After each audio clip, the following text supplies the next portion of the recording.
मेरी प्यारी सुहागन नार, मेरी प्यारी सुहागन नार, अपने पिया को रिझा ले री।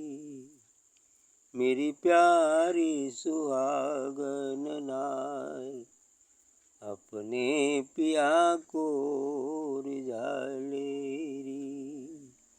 भाग जगा पिया दर्शन पाया, प्रीतम प्यारे ने अंग लगाया। भाग जगा पिया दर्शन पाया, प्रीतम प्यारे ने अंग लगाया। शोभा रूप अनूप दिखाया, शोभा रूप अनूप दिखाया। देर न कर अपना ले, देर न कर अपना ले री। प्रीत प्रतीत के सुंदर भूषण, अंग अंग साज ले तू मन का तन। प्रीत प्रतीत के सुंदर भूषण, अंग अंग साज ले तू मन तन। तन मन धन कर पिया के अर्पण, तन मन धन कर पिया के अर्पण। रूठे पिया को मना ले री, रूठे पिया को मना ले री। तू पृथ्वी पिया ऊंचे मंडल, तू पृथ्वी पिया ऊंचे मंडल। तू चंचल तेरा पिया है निश्चल, तू चंचल तेरा पिया है निश्चल। सुरत शब्द के मार्ग में चल, सुरत शब्द के मार्ग में चल। महल का उसके पता ले री, महल का उसके पता ले री। सहस कमल त्रिकुटी के पारा, सहस कमल त्रिकुटी के पारा। सुन्न भंवर के धाम से न्यारा, सुन्न भंवर के धाम से न्यारा। सतपद में तेरा प्रीतम प्यारा, सतपद में तेरा प्रीतम प्यारा। शीश से चरण लगा ले री, शीश से चरण लगा ले री। राधा स्वामी गुरु ने भेद जताया, सतगुरु ने यह भेद जताया। सुरत निरत का तत्व बताया, सुरत निरत का तत्व बताया। शब्द सार को निज धुन गाया, शब्द सार को निज धुन गाया। सुन सुन मन को चेता ले री, सुन सुन मन को चेता ले री।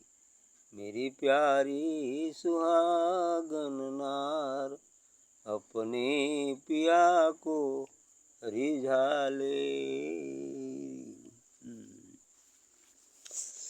अच्छी बात कहा इन्होंने। यह जीव ही वो प्यारी सुहागन नार है। तो उसको कह रहे हैं कि वो परमात्मा, वो परम सत्य ही उसका प्रीतम है। इसलिए कह रहे हैं कि प्यारी सुहागन नार, तुम सुहागन हो लेकिन विस्मरण के कारण दुखी हो गई हो, और प्रीतम भी नाराज हो गया है। तो इसीलिए कह रहे हैं कि मेरी प्यारी सुहागन नार अपने पिया को मना ले, कि अपनी प्रीतम अर्थात उस परमात्मा को मना लो। कैसे मनाना है उस बात को बता रहे हैं कि भाग जगा पिया दर्शन पाया, प्रीतम प्यारे ने अंग लगाया। जब मान जाएगा प्रीतम तो भाग जग जाएगा, यदि भाग नहीं जगा, फिर दर्शन नहीं हुआ तो भाग नहीं जगा। तो कह रहे हैं भाग जगा पिया दर्शन पाया। भाग बड़ा सौभाग्य उदय होता है, बड़ी पुण्य संचित जब जागृत होते हैं, सद्गुरु की कृपा होती है तो उस प्रीतम का साक्षात्कार होता है। इसलिए कह रहे भाग जगा पिया दर्शन पाया। जब भाग जग जाती है तो सद्गुरु का दर्शन हो जाता है, प्रीतम का दर्शन हो जाता है। और दर्शन होते ही प्रीतम प्यारे ने अंग लगाया। अब उस प्रीतम परमात्मा ने अपने अंग लगा लेता है, अर्थात सागर बूंद को अपने में मिला लेता है। लेकिन बूंद के लिए लाजमी है कि वह सागर के तट तक पहुँचे। सागर के तट तक पहुँचेगी तो वो मिला लेगा, अपने में मिला लेगा। इसलिए कह रहे हैं कि शोभा रूप अनूप दिखाया। और इतनी नहीं, वहाँ पहुँचते ही उसकी जो शोभा है, उसका जो स्वरूप है वह अरूप है, अनूप है, उसकी कोई उपमा नहीं। हालांकि वो तो अरूप ही है, लेकिन जो दिव्य ज्योति है, जो परम ज्योति है, जो परम सत्य है, उसकी कोई उपमा नहीं। और वह दिखा देता है जो अनुपम है, जिसकी कोई उपमा ही नहीं। देर न कर अपना ले रे। इसलिए कहना है कि इस जीवात्मा के लिए, इस सुहागन के लिए, जब इसमें देरी मत करो और अपना लो जल्दी से, अर्थात अपने प्रीतम के पास चले जाओ। प्रीत प्रतीत के सुंदर भूषण, अंग अंग साध ले तू मंथन। उसके सद्गुरु के प्रति पूर्ण प्रीत, प्रेम, प्रतीत, विश्वास का सुंदर भूषण पहन लो। प्रीत, प्रेम, विश्वास, श्रद्धा, निष्ठा, भक्ति, ये सब उसके भूषण हैं। सद्गुरु के प्रति पूर्ण समर्पण, पूर्ण श्रद्धा, पूर्ण विश्वास, यदि ऐसा होता है तो भक्ति का जन्म होता है। और भक्ति के जन्म होते ही फिर ज्ञान हो जाता है। जहाँ समर्पण घटित होता है फिर ज्ञान हो जाता है। ऐसा ही है। इसलिए उन्होंने कहा कि अंग अंग साध ले तू मन तन, मैंने पूरे तन मन में वो भक्ति जागृत हो जाए, परम श्रद्धा उत्पन्न हो जाए।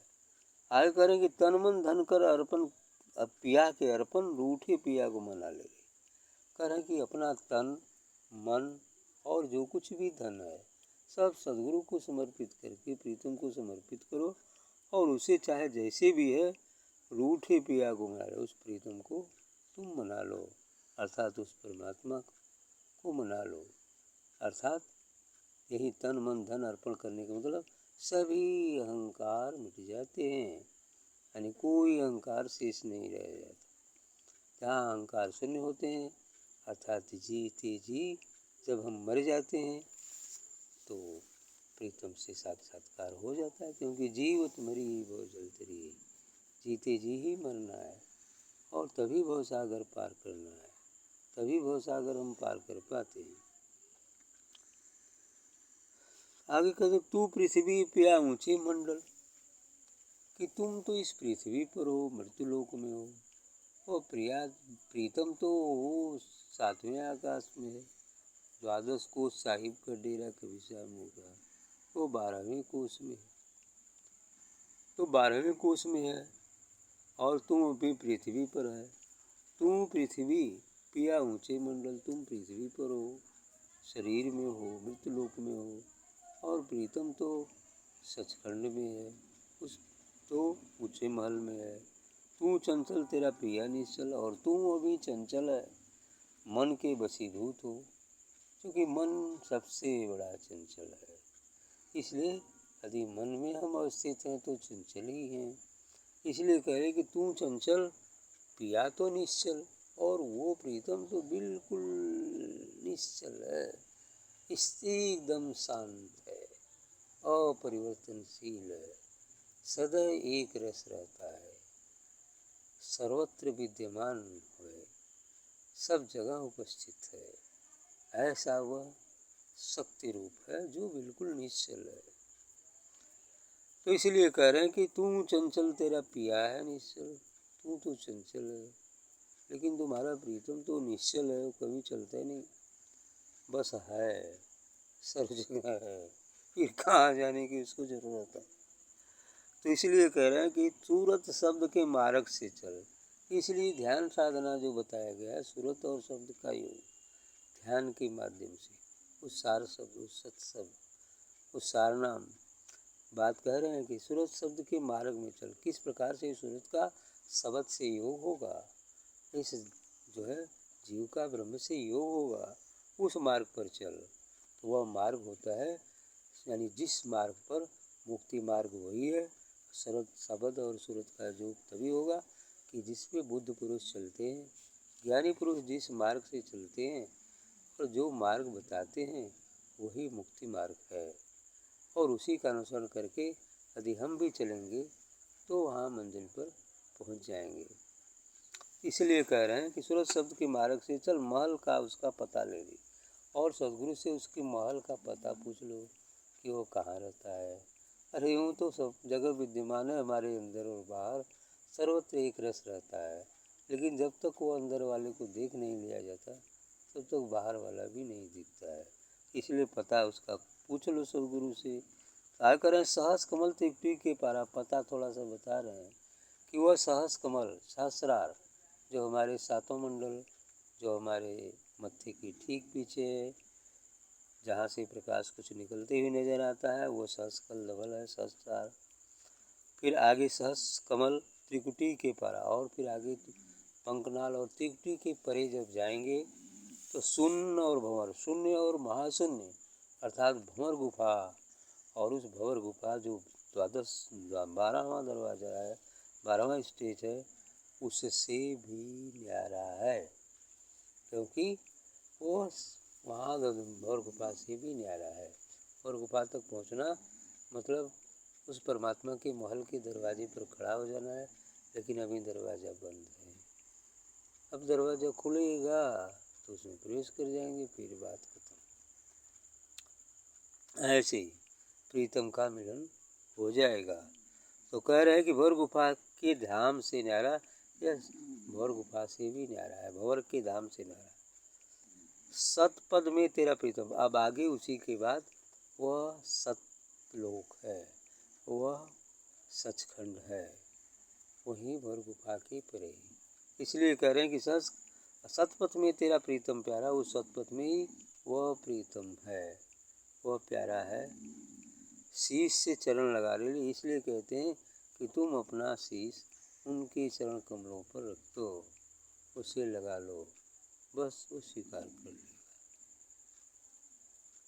राधा स्वामी गुरु ने भेज देता है, जो राधा स्वामी जी है, सदगुरु जो भी होते हैं, उन्हें वही भेद बताते हैं। सूरत निरत का तत्व बताया, मैंने वही सूरती और निरति का भेद बताते हैं। मैंने सूरती अर्थात लगन प्रेम सदगुरु के प्रति, निरति अर्थात इस संसार से जो राग हो गया है, विषयों से जो प्रेम हो गया है, उससे अलग हटना, ये निरति होता है। और सदगुरु के प्रति प्रेम, ये सूरती होता है। अब प्रेम इतना बढ़ते जाए, इतना बढ़ते जाए, इतना बढ़ते जाए कि पूर्ण निरति हो जाए, अर्थात हम संसार की तरफ से शून्य हो जाए, शून्य हो जाएंगे तो सूरती पूर्ण हो जाएगी। फिर सूरती और शब्द अर्थात सत्य का, परम सत्य का योग हो जाएगा, काम पूरा हो जाएगा। साध शब्द सार को निज धुन गाया, सुन सुन मन को चिता ले। और इसकी धुन को, शब्द सार शब्द की धुन को नित्य प्रति गाते रहो, और धीरे धीरे सुन सुन मन को चिता ले। अब मन को चिता कर और उसको सदगुरु में समर्पित कर दो, मिला दो, काम खत्म हो जाएगा। ठीक।